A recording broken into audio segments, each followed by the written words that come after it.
നിങ്ങളുടെ favourite shows ഇനി ഒരിക്കലും മിസ്സാവില്ല. ഇപ്പോൾ C5 കാണും നിങ്ങളുടെ ഫേവറേറ്റ് ഷോ തികച്ചും സൗജന്യമായി. ഇതെനിക്ക് തോന്നുന്നത് നിന്നെ നന്നായിട്ട് അറിയാവുന്ന ആരോ ആണ്, ചുമ്മാ ടെൻഷൻ അടിപ്പിക്കാൻ വേണ്ടിട്ട്. നീ അതൊന്നും കേട്ട് ഭയപ്പെടുന്നവനല്ലെന്ന് തോന്നുമ്പോ ആരായാലും ആ വിളി അങ്ങ് നിർത്തിക്കോളും. പിന്നെ സന്ദീപ്, നമ്മൾ ഇനിയും ആലോചിച്ച സമയം കളഞ്ഞ എങ്ങനെയാ? നിന്റെ ആതിരയുടെ കാര്യത്തിൽ ഒരു തീരുമാനം എടുക്കണ്ടേ?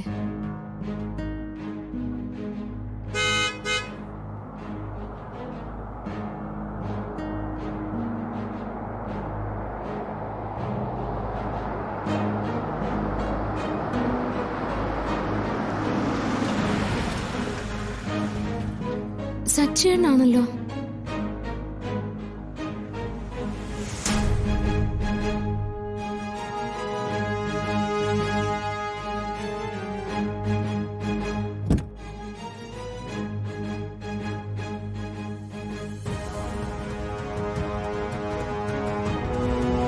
സച്ചിയുടെ കൈ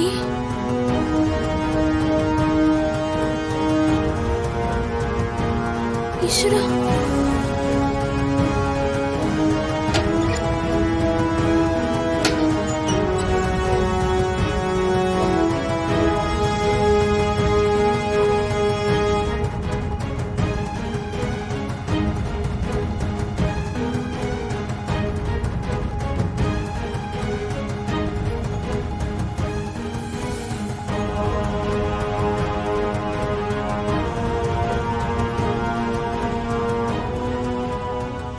എന്താ പറ്റിയതാ?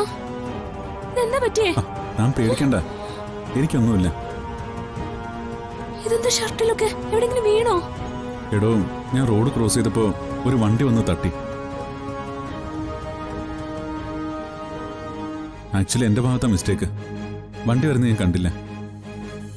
താൻ ടെൻഷനാവാൻ മാത്രമൊന്നുമില്ല. ചെറിയൊരു മുറിവ്, അത്രേ ഉള്ളൂ. ഇതിൽ നിന്നും നിനക്കിപ്പോ എന്തോ മനസ്സിലായി? നിന്റെ കാമുകിയുടെയും സഹോദരന്റെയും പുറകെയൊക്കെ എന്റെ ആളുകളുണ്ടെന്ന് മനസ്സിലായില്ലേ? നിന്റെ കൂടപ്പിറപ്പിന്റെ നെറ്റിയിലേക്ക് എയിം ചെയ്ത തോക്കുമായിട്ടാണ് എന്റെ ആളുകൾ അവിടെ നിൽക്കുന്നത്.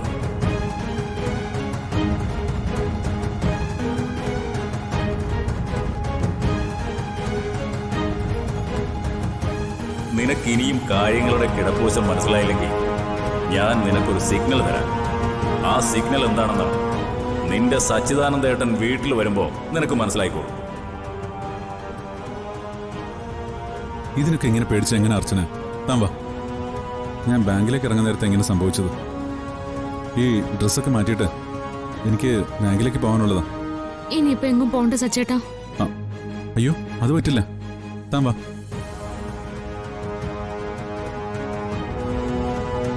അല്ല, നീ എന്താടാ എന്നെ വിളിച്ചിരുന്നേ? തിരിച്ചു വിളിക്കണമെന്ന് കരുതിയിട്ട് ഇതിനിടയിൽ അത് മറന്നുപോയി. ഞാൻ വെറുതെ വിളിച്ചത്.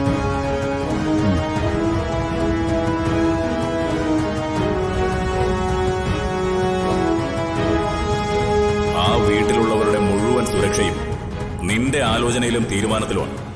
വൈകും തോറും ഓരോരുത്തരെയായി ഞാൻ തീർക്കും. ഡൗൺലോഡ് ചെയ്യൂ C5 ആപ്പ്. കാണൂ എല്ലാ എപ്പിസോഡുകളും സൗജന്യമായി.